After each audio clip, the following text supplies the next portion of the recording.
A beautiful good evening to everybody.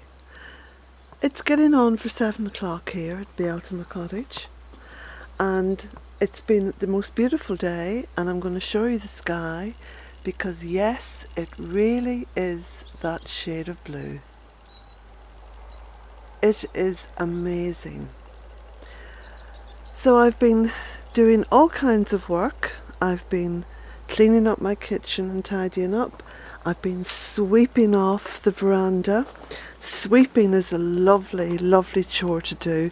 Rather than hoover, sweep. Get a sweeping brush and sweep, because as you sweep, you can just sweep away not just the dirt and the leaves and all the stuff, but you can sweep away all that still negative, gone to sleep energy. And you make pathways and spaces for new energy. Isn't that right, Jack? We've been working hard all day. So I've got quite a lot here to finish off, but I've had to take a little bit of a break because it's been so hot. And the cottage is so lovely and cool. And even with the back door open, because of the way the cottage is built with stone walls, it stays beautifully cool. So, look at poor Jack. He's absolutely flummoxed with this heat. Oh, Jack, you are such a darling. So, I've also been... Oh, have you knocked over the brush? Have you knocked over that brush? I've also been cutting back one of the paths because, of course, it's gone past midsummer now, so all is well and good. There's been the most massive amount of pollinators. Now, strangely enough, this particular cotoneaster, when it flowers at this time of the year, it's always around about June or July it flowers. It's always before Lunasa, and Lunasa is the last day of July, the first day of August. And the bees don't really get much of a look in because there's this absolute swarm of pollinating flies. Now, I don't know what kind of flies they are. I mean, they're not blue bottles or anything like that, but they're just flies. Can you hear them? And they're not in any way irritating or, harmful. In fact, look, there's one there. Oh, let me see. Just see if I can. Oh yeah, here we go, here we go. Can you see this one? It's like a horsefly, I think. No, it's even more. No, it's more than that. I mean, maybe they are bees. I don't know. Do you know? Can you tell me? Okay. Yeah. There we go. Look at this. I think it's some kind of a fly. Maybe probably a hoverfly actually, because what they've been doing, they've been flying in underneath the veranda there, probably as a way just to kind of cool off a little bit, I don't know. And they have been literally hovering like a little helicopter right in front of my face looking at me. It's been really weird. No, I have not put lemon balm in my juice, okay? I'm just juicing apples and carrots and beetroot and stuff like that. But yes, it has been that weird kind of a day. So in between pulling weeds and cutting back and tidying up, you can see here, look, all the tidying up I've been doing, and down here, because you see, if you cut some of these things back at this time, you'll get a second flowering, which is lovely. So I've been down the front. I'll just show you. We'll walk around and I'll show you. And oh, it's just beautiful. Oh, I can feel that sun on my back. It's like an embrace. Now I will have to get out and do a little bit of watering. And the trees really pay dividends in weather like this. Really do, because they're a fantastic way of keeping the air cool. In fact, we'll just experience it now when I walk. Look at this. Isn't this divine? Elysium. Heaven. So here we go. I started here, look. So just doing the chop and drop. When I pull things up from the gravel, yes, I do put them into the wheelbarrow and take them to the compost heap. But when I'm working down here, actually on the land, what I do is the chop and the drop. And that way it helps to build up and create new soil. You know how it goes, folks. So, here we go, look. Keeping this pathway open. So I've done a fair bit of chop and drop down along the steps. And what I've done, I'll just show you. I've thrown all the cuttings in there, look, you see? In underneath the bushes, because again it's about building up that soil. So very important. So all the time you are increasing the fertility of the land. So again, this little entrance to the fairy wood had completely closed up. Jack! Oh, there you are. So again, you can see where I've dropped, you can see where I've chopped, and I've reopened up this entrance. And yeah, I actually just came down I came to the top of the steps. I had the secateurs in my hand, and I literally cut open a path from the top of the steps all the way round, down through the fairy wood, up the other side. So I was lost in contemplative, meditative chopping and dropping for about an hour, and it was lovely. So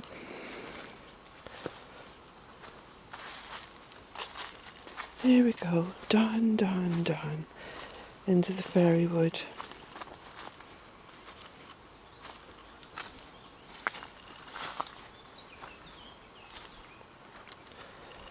And I will have to tidy up this path a little bit, but one thing at a time.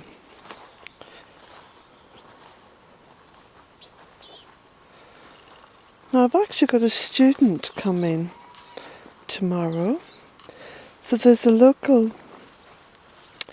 course being run at the local college, which is ecotourism and horticulture. And there are quite a few mature students on the course. And I was asked if I would take one of the students for work experience. So it's a guy, I'm not too sure how old he is. He's obviously a mature student. So he's called Terence, and he's coming tomorrow, and I'm hoping that, well, I'm not hoping, but I'm actually planning some work for him to do. I mean, for example, you see here where this is now dead and it's got very low. I'm having to duck to walk under it. So a little bit of pruning down here, and just a whole series of small tasks. And of course he's going to be learning about Goddess Permaculture and about how important and valuable a website and YouTube channel, Bealtaine Cottage, has become. I mean, certainly in terms of ecotourism, because I know Jack's just having a lovely cool kind of romp through the grass. I know from previous experience when I've had students here who have come on courses and they've been here for a week, that it is possible to create an environment where people actually want to come. They want to come and visit. They want to come and stay. And I know that if I was to offer a bed and breakfast, I know that I would be flooded with requests, which would be lovely, but I don't know where to fit that in time-wise.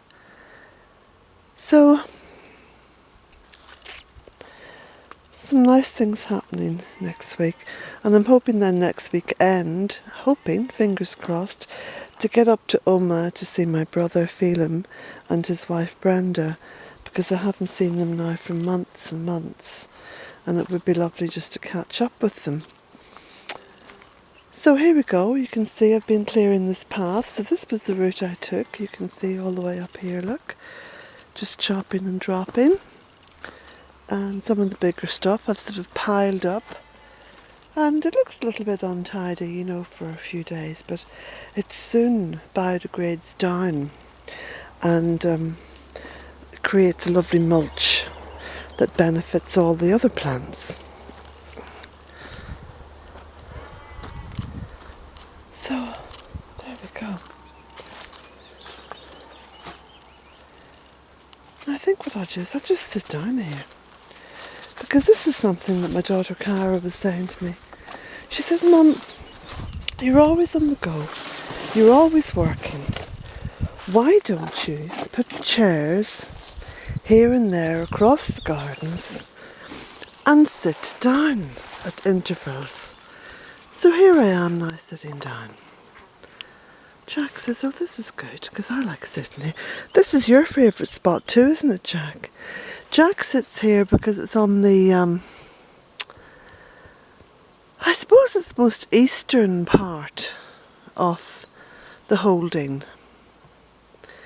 And it's almost in a direct line with Slieve and Erin. You know, I was talking about Slieve and Erin yesterday, and the Tuatha De Danann. And the ability that they appear to have. I mean, certainly, absolutely certainly in mythology, which of course is always challenged, also in folklore, and there's a lot of anecdotal evidence to strongly suggest their ability to shapeshift. So, I mean, I have believed for years now that souls can inhabit, you know, souls of people who have died can come back into the world and inhabit other people and creatures, and it's not really like Buddhism. I mean, it's not as doctrinal as that. In fact, I don't like doctrinal anything. I like to keep my mind open and sort of chew the cud on imaginings and possibilities. And that's what makes this journey called life really interesting for someone like me. I am a very questioning person, and I suppose being a Celt as well, you know, I have a very deep sort of romantic soul. I also have a very deep dark soul, because of course William Butler Yeats refers to this, you know, this propensity for thinking very deeply and trying to get to grips with the world, and most times just giving up and instead turning to song and dance, which of course the Celts have been famous for, you know.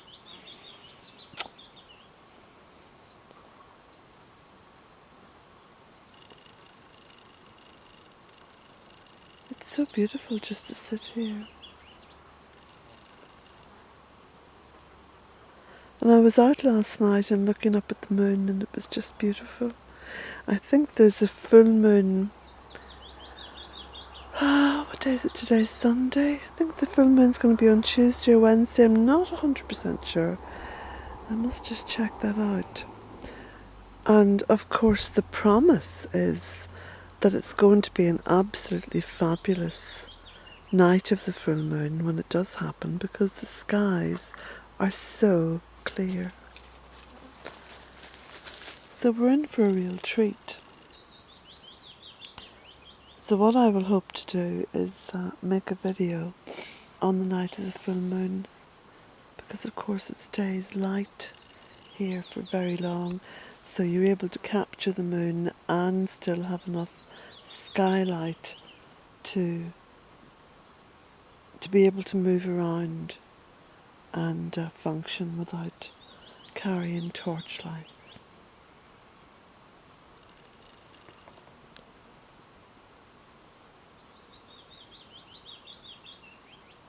There's one or two birds still singing, but I think most of them are just flaked out after this hot day.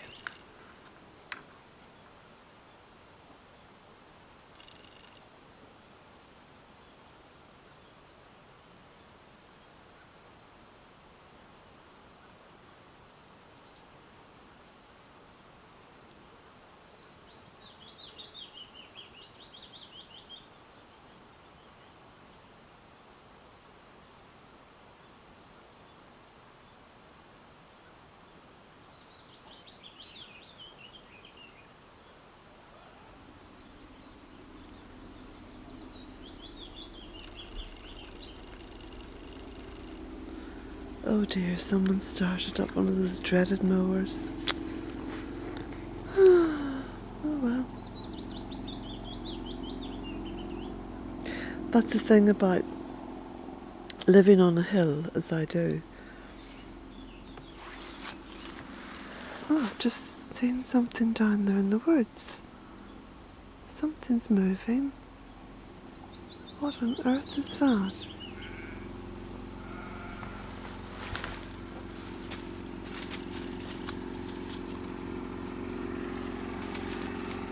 It wasn't a shadow. I've got very good peripheral vision, and I saw something.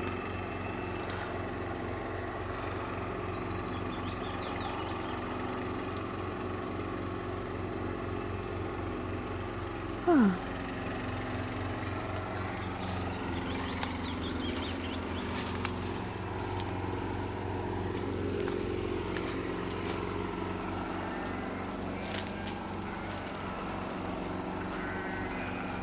I suppose it was just a bird or something.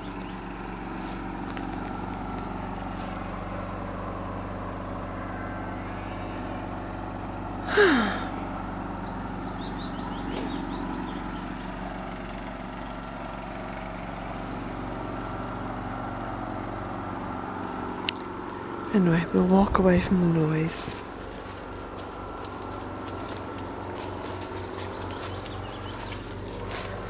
Yes, so any noise that happens down there, you know, down the hill that I live on here acts as a kind of an echo chamber. Seems to capture it. I must just show you the chop and drop I did along here, because you can see now where everything's dying down. So there's a nice little pathway. You see? Just using that chop and drop technique. Takes a few days. And look at it, it actually looks quite neat.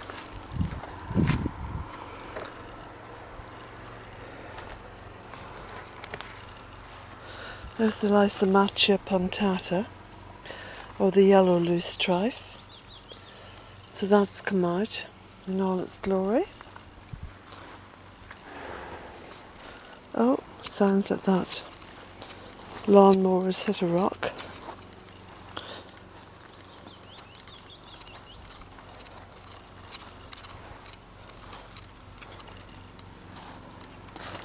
Now just at this point here, it's beautifully cool.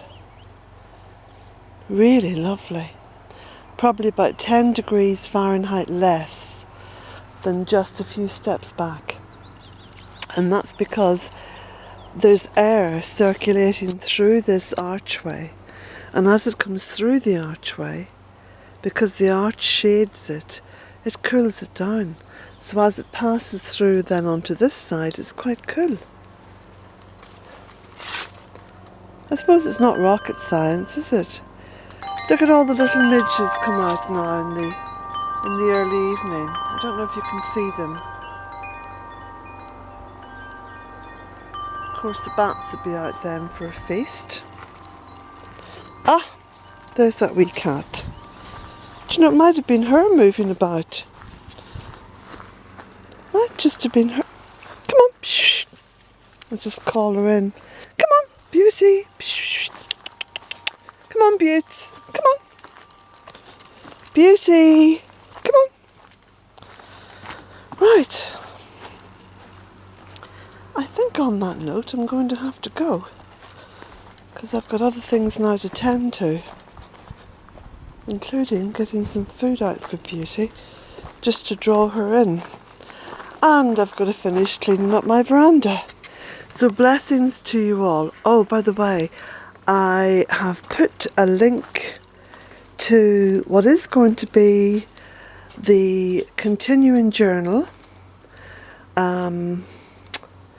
from where I'm leaving off on Tuesday, you know, because the 100-day juice fast journal finishes on Tuesday. So I'm opening a section on the website, and it's going to be fun. It's going to be fun, it's going to be informative, and it's going to, hopefully, as all other things Bealtaine, give incentive and inspiration and encouragement to all who want to do something positive for their health. So have a look on the website. It's just at the top of the page, the front page. There's a menu at the top, and you'll see. Okay? Blessings to you all.